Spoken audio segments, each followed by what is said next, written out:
Hello friends, welcome back to our channel Bansal education hub. Friends, अगर अभी तक आपने मेरे इस चैनल को सब्सक्राइब नहीं करा है तो सब्सक्राइब कीजिए और साथ ही साथ बेल आइकन भी प्रेस कीजिए ताकि मेरे आगे आने वाली वीडियोस की नोटिफिकेशंस आपको मिलती रहे। एंड फ्रेंड्स, अगर आपने अभी तक मेरी इस वीडियो को लाइक नहीं करा है तो लाइक करिए और साथ ही साथ शेयर भी कीजिए अपने फ्रेंड सर्कल में ताकि उनको भी इस वीडियो का बेनिफिट मिले। तो आज की वीडियो को हम स्टार्ट करते हैं। फ्रेंड्स, लास्ट वीडियो में हम लोगों ने पढ़ा था कि प्रिंसिपल ऑफ स्केलर चेन क्या होती है। मैंने आपको बता दिया था कि सुपीरियर्स की चेन होती है from highest to lowest rank, जितने भी सुपीरियर्स होते हैं उनकी चेन होती है। उसके पॉजिटिव इफेक्ट्स क्या क्या थे, साथ ही साथ वॉल्यूशन क्या क्या था और गैंग प्लैंक क्या होता है, ये भी मैं आपको बता चुकी हूँ। देन हम लोगों ने डिस्कस करा था प्रिंसिपल ऑफ ऑर्डर के बारे में। तो मैंने आपको बताया था कि ऑर्डर जो है ये कमांड से रिलेटेड नहीं है। ऑर्डर का मतलब हम किसी को कमांड नहीं दे रहे हैं।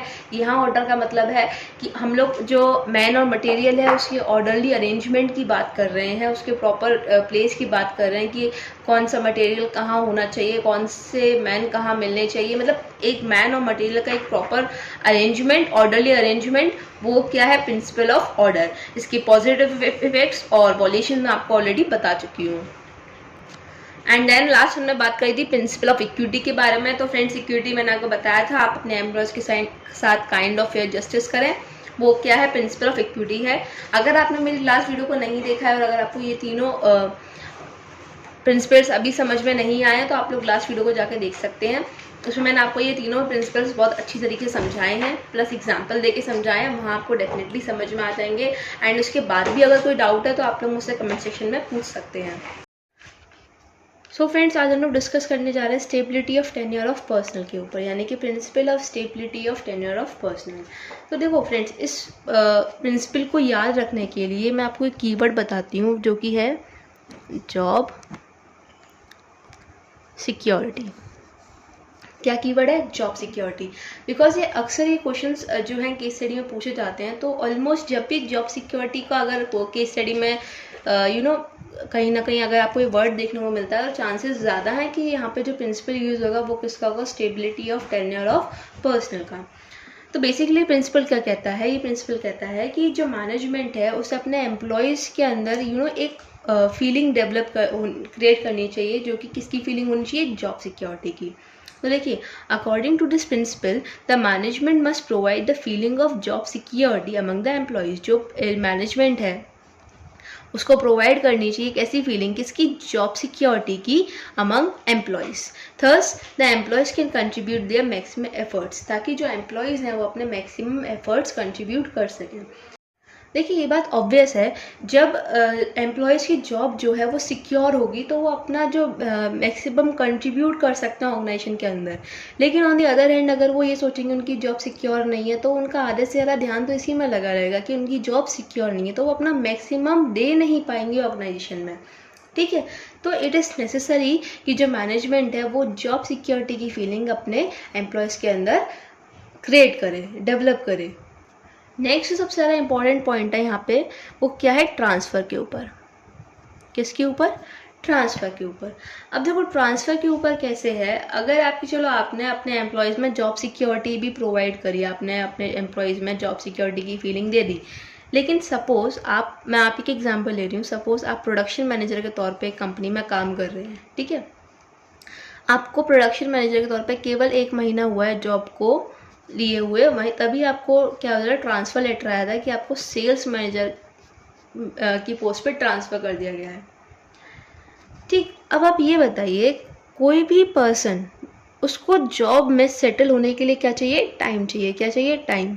अब उसने भी, मतलब कंपनी ने भी काफ़ी सारे रिसोर्सेज उस पर्सन में ऐड करे होंगे या आपको लगाए होंगे, आपको ट्रेनिंग दी होगी, काफ़ी सारे रिसोर्सेज कंपनी ने भी लगाए, प्लस आपने भी लगाए होंगे उस जॉब में सेटल होने के लिए। लेकिन आपको 1 महीने बाद ही जब आपको ट्रांसफ़र लेटर मिल जाएगा तो आपके सारे रिसोर्सेज क्या हो जाएंगे, वेस्ट हो जाएंगे। तो उसका जो कम इफेक्ट है वो किस पे पड़ेगा, कंपनी पे। जो एफर्ट्स हैं वो क्या हो जाएंगे, लो हो जाएंगे। क्या हो जाएंगे, लो हो जाएंगे। ठीक है, तो यही चीज़ है। पहली बात तो stability of tenure of personal क्या कहता है कि आपको एम्प्लॉयज़ के अंदर जॉब सिक्योरिटी की एक फीलिंग प्रोवाइड करनी चाहिए। साथ ही साथ आपको उनके फ्रिक्वेंट ट्रांसफ़र्स नहीं करने चाहिए, ताकि जब वो एक जॉब में अपना सेटल हो जाएं तो वो उस जॉब में स्पेशलाइजेशन ला सकते हैं। ठीक है, अगर आप प्रोडक्शन मैनेजर के तौर पे अगर आपको 1-2 साल रखा होता तो आप अच्छी तरह उस जॉब को सीख भी जाते और आगे उस पर स्पेशलाइज भी हो जाते हैं। तो लेकिन आप पे फ्रिक्वेंट ट्रांसफर्स होते रहेंगे एम्प्लॉयज़ के, तो वो क्या होंगे, वो किसी भी काम में परफेक्ट नहीं हो पाएंगे। अब देखिए इसका पॉजिटिव इफेक्ट्स क्या क्या हैं। पॉजिटिव इफेक्ट्स क्या क्या है, improve efficiency level of employees. Efficiency level improve होगी एम्प्लॉयज़ के अंदर, यानी कि एम्प्लॉयज़ जो है ज़्यादा इफ़िशियंसी से काम करेंगे। No wastage of time and resources, जैसा कि मैंने बताया, आपने यहाँ पे 1 महीना इन्वेस्ट करा तो वो भी वेस्ट हो जाएगा अगर आप पर फ्रिक्वेंट ट्रांसफर्स होंगे तो, और अगर नहीं होंगे तो वो वेस्टेज नहीं होगी रिसोर्सेज की और टाइम की। अब वॉल्यूशन क्या क्या है, frustration and dissatisfaction of employees. Dissatisfaction कब होगी, जब आपको जॉब सिक्योरिटी नहीं मिलेगी तो आप डिससेटिस्फाई रहेंगे कि नहीं यार जॉब सिक्योरिटी नहीं है, कभी भी जॉब जा सकती है। फ्रस्ट्रेशन कब होगी, जब आपके फ्रिक्वेंटली ट्रांसफर्स कर दिए जाएंगे, आप कोई एक काम सीख नहीं पाओगे तब तक आपको दूसरी जगह ट्रांसफ़र कर दिया जाएगा, तो एम्प्लॉय क्या होगा, फ्रस्ट्रेट होगा। ठीक है, wastage of resources in learning new job, जो आप नई नई जॉब सीख रहे हो उसको जो रिसोर्सेज लग रहे हैं वो क्या होंगे, वेस्ट होंगे। बहुत ईजी सा कॉन्सेप्ट था। And friends, one more thing मुझे आप लोगों से ये जाननी थी, आप लोग कमेंट सेक्शन में मुझे बताइएगा। जैसे मैंने अभी आपको इस वाले प्रिंसिपल का एक कीवर्ड प्रोवाइड करा है, अगर आपको 14th प्रिंसिपल, जो भी हेनरी फील के 14 प्रिंसिपल, अगर आपको हर प्रिंसिपल के ऐसे कीवर्ड्स चाहिए तो आप लोग मुझे बताइए, मैं आपको कमेंट सेक्शन में मुझे बताइए, मैं आपको उन सारे के सारे कीवर्ड्स ढूंढ के दूंगी, और बेटर से बेटर होगा उसके लिए, क्योंकि आपको उससे केस स्टडी सॉल्व करने में बहुत आसानी हो जाएगी। अगर आपको चाहिए तो आप लोग मुझसे कमेंट सेक्शन में बोल सकते हैं, मैं आपको ज़रूर प्रोवाइड कराऊंगी। एंड आप लोग नोट्स की टेंशन मत लीजिएगा, नोट्स मैं आप लोगों को प्रोवाइड कराऊंगी, ये सारे के सारे नोट्स आप लोगों को मिल जाएंगे। ओके, सो देखिए अब हम लोग अपने अगले प्रिंसिपल पर आते हैं, that is principle of initiative. अब देखिए इनिशिएटिव क्या है, initiative refers to taking first step with self motivation. किसके लिए, एक पहला स्टेप किसके लिए, सेल्फ मोटिवेशन के लिए, सेल्फ कॉन्फिडेंस के लिए। जब एक पर्सन के अंदर सेल्फ कॉन्फिडेंस होगा, वो सेल्फ मोटिवेटेड होगा, तो जो उसका काम करने का तरीका है वो अपने आप ही इम्प्रूव करेगा, उसका एफिशिएंसी लेवल अपने आप ही इम्प्रूव होगी। तो वही फ्योर सजेस्ट करते हैं, Fayol suggested that employees in the organisation must be given opportunity. जितने भी एम्प्लॉयज़ हैं ऑर्गेनाइजेशन के अंदर उनको क्या मिलनी चाहिए, अपॉर्चुनिटी मिलनी चाहिए। To take some initiative in making and executing a plan, कुछ इनिशिएट रखना ताकि वो प्लान्स को बना भी सकें और एग्जीक्यूट भी कर सकें। फॉर एग्जाम्पल सपोज जो टॉप मैनेजमेंट होती है, इसका काम क्या होता है कि ये प्लान्स मेकअप करती है, क्या करती है, प्लानिंग करती है। ठीक है, अगर ये जो टॉप लेवल है वो बोले अपने एम्प्लॉय से, चाहे वो मिडिल लेवल वर्कर्स हों या लोअर लेवल वर्कर्स हों, उनको बुलाए, उनके साथ बैठ के प्लानिंग डिस्कस करें और बोले अगर आपके पास इससे अच्छा कोई प्लान है तो आप बताइए, अपने सजेशंस दीजिए, अपने व्यूज़ दीजिए, तो वो क्या होगा, वो एम्प्लॉयज़ के अंदर सेल्फ मोटिवेशन क्रिएट करेंगे, सेल्फ कॉन्फिडेंस क्रिएट करेंगे, वो भी अपना कुछ अपने कुछ आइडियाज़ डेवलप करेंगे, उनके अंदर मोटिवेट होगा, वो उनका मोरल बूस्टअप होगा। तो यही प्रिंसिपल ऑफ इनिशिएटिव बोलता है कि जो एम्प्लॉयज़ हैं उनको आपको क्या करना है, सेल्फ मोटिवेशन करनी है उनके अंदर, वो अपने अंदर सेल्फ कॉन्फिडेंट रहें। ठीक है, वो किससे होगा, आप उनको अपॉर्चुनिटी दीजिए। ठीक है, तो इसका जो कीवर्ड है आप लोग अभी तक समझ ही गए होंगे, क्या है इसका कीवर्ड, सेल्फ मोटिवेशन। ये इससे रिलेट करता है। ओके, अब देखिए इसके पॉजिटिव इफेक्ट्स क्या है, प्रिंसिपल ऑफ इनिशिएटिव के पॉजिटिव इफेक्ट्स क्या है। Develop feeling of belongingness in employees. Belongingness की फीलिंग देखो, जब एम्प्लॉय से पूछोगे कि आपके सजेशंस क्या क्या हैं, आपके व्यूज़ क्या हैं, आप उनकी प्लानिंग पे ध्यान दोगे, उनसे राय लोगे, तो कहीं ना कहीं आप उनके साथ एक फॉर्मल रिलेशनशिप क्रिएटअप कर रहे हो, एक फ्रेंडशिप, एक फॉर्मल वे में रिलेशनशिप क्रिएटअप कर रहे हो। तो क्या है, एम्प्लॉयज़ खुश रहेंगे तो उनके पास फीलिंग ऑफ बिलोंगिंगनेस उनके अंदर क्रिएट होगी कि हमारा बॉस बहुत अच्छा है, हमें उससे हेल्प करनी चाहिए, लाइक दैट। ठीक है, देन सेकेंड पॉइंट है, employees achieve the target on time if they are set up with there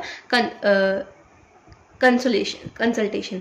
अब देखो क्या है इसमें, अगर आपने एम्प्लॉयज़ की बात मान के अपने प्लान्स में कुछ चेंजेस करे या उसने जो सजेशन दिया उस हिसाब से आपने उसे अप्रिशिएट करा, एक्शन लिए, अपने प्लान में चेंजेस किए, तो क्या है, एम्प्लॉय का मोरल बूस्टअप होगा। मोरल बूस्टअप होगा तो वो अपने टारगेट को अपने टाइम पर अचीव करेगा, साथ ही साथ अपने काम में एफिशिएंसी और इफेक्टिवनेस दोनों ही लेके आएगा। वो किसके लिए अच्छा होगा, ऑर्गेनाइजेशन गोल के लिए अच्छा होगा। ठीक है, अब देखिए वॉल्यूशन क्या क्या है। Employee will not work to the best of the ability. जब वो ये देखेंगे नहीं हमारा, उनका जब आप मोरल बूस्टअप नहीं करेंगे कि आप, वो लोग अगर ये नोटिस करेंगे कि नहीं हमारे बॉस पे कोई फ़र्क ही नहीं पड़ता हम क्या बोल रहे हैं, हम उनको क्या सजेशंस दे रहे हैं, तो वो क्या है, अपना बेस्ट नहीं देंगे काम में, वो अपनी काम चोरी करने लगेंगे कि नहीं कोई बात नहीं, हम तो अपना, हमारा तो सेम ही है, हम ऐसे ही चलेंगे। ठीक है, देन डीमोटिवेशन अमंग एम्प्लॉयज़ जो होंगे वो मोटिवेट होने की जगह क्या हो जाएंगे, डीमोटिवेट होंगे। उनका जो कॉन्फिडेंस है वो गिर जाएगा, सेल्फ कॉन्फिडेंस बिल्टअप ही नहीं होगा, तो जितना होगा वो भी गिर जाएगा, तो वो भी गलत है। ठीक है, देन हम लोग अपने लास्ट प्रिंसिपल पर आ रहे हैं, that is principle of Spirit D corps. अब ये प्रिंसिपल क्या कहता है, देखिए, management must encourage and promote team spirit, unity and harmony. जो मैनेजमेंट है उसे एनकरेज करना चाहिए और प्रमोट करना चाहिए किसको, टीम स्पिरिट को, यूनिटी को और हार्मनी को। This will bring coordination. जब वो टीम स्पिरिट को एनकरेज करेगी, अपने ऑर्गेनाइजेशन के अंदर टीम स्पिरिट लेके आएगी, बोलेगी अपने एम्प्लॉय से कि आप टीम स्पिरिट रखिए, यूनिटी रखिए अपने आप में, हार्मनी रखिए अपने आप में, तो उससे क्या होगा, कोऑर्डिनेशन इंक्रीज होगा, कोऑर्डिनेशन इंक्रीज होगा, कोऑपरेशन इंक्रीज होगा, तो ऑब्वियस है कि अपने आप ही काम इफेक्टिव और एफिशिएंट वे में होगा, which will be good for organisation goal. ठीक है, cooperation organisation, a manager should replace I with we. अब देखो ये बहुत अच्छा पॉइंट है, एक मैनेजर को आई यानी कि मैं नहीं हम, आई को किससे रिप्लेस करना है, वी से, मैं नहीं हम। इसका कीवर्ड क्या होगा, आई विद वी, मैं अकेला नहीं हूँ, हम सब हैं, इसका मतलब यही है। एस्क्रिप्ट डी कॉप्स क्या बोलता है कि एक ऑर्गेनाइजेशन के अंदर हमेशा क्या होना चाहिए, टीम वर्क होना चाहिए। हर किसी को इंडिविजुअल काम नहीं करना चाहिए, नहीं मैं हूँ बस, मैं हूँ इस ऑर्गेनाइजेशन के अंदर, कोई नहीं है, नहीं, ये गलत है। क्या होना चाहिए, मैं नहीं हूँ, सब हैं इस ऑर्गेनाइजेशन के अंदर में। ठीक है, इसके पॉजिटिव इफेक्ट्स क्या क्या हैं, develops team spirit, team spirit को डेवलप करता है। जब आप अच्छी तरह काम करोगे, मिलजुल के काम करोगे, तो ऑब्वियस है टीम स्पिरिट आपके अंदर आएगी। अचीवमेंट ऑफ ग्रुप गोल को आप अचीव कर सकोगे, ऑर्गेनाइजेशन गोल को अचीव कर सकोगे। वॉल्यूशंस देखते हैं, team goal may not be achieve. जो टीम गोल क्या होता है, सपोज 6 लोगों की एक टीम है, ठीक है, अब उसके अंदर ना तो कॉपरेशन है और ना ही कोऑर्डिनेशन है। जब कुछ है ही नहीं तो वो गोल को अचीव कैसे करेंगे। लेकिन अगर वहीं इन लोगों के अंदर कॉपरेशन हो, टीम स्पिरिट हो, यूनिटी हो, हार्मनी हो, कोऑर्डिनेशन हो, तो ये अपने टीम गोल को आसानी से अचीव कर सकते हैं। No team spirit and more stress on individual. अगर टीम स्पिरिट नहीं है तो ज़्यादा से ज़्यादा स्ट्रेस किस पे आएगा, इंडिविजुअल पे आएगा। कैसे आएगा, अगर आप ग्रुप में काम कर रहे हो तो आप ग्रुप वाइज काम डिवाइड कर सकते हो, क्या कर सकते हो, डिवाइड। लेकिन जब आप अकेले काम करोगे आपके ऊपर स्ट्रेस ज़्यादा आएगा। तो आज के लिए फ्रेंड्स इतना ही। यहाँ मैं आप लोग को आपके जितने भी 14 प्रिंसिपल्स हैं हेनरी फयोल के, वो मैं कंप्लीट कर चुकी हूँ। And please friends comment section में ज़रूर बताइएगा कि आप लोगों को कीवर्ड्स चाहिए कि नहीं चाहिए इन 14 प्रिंसिपल्स के। अगर आपको कीवर्ड्स चाहिए तो मैं आपको अलग से कीवर्ड्स की एक वीडियो बना के दूंगी, वो बहुत शॉर्ट वीडियो होगी, तो वो भी मैं आपको बना के दूंगी। तो thank you friends very much and keep supporting me friends.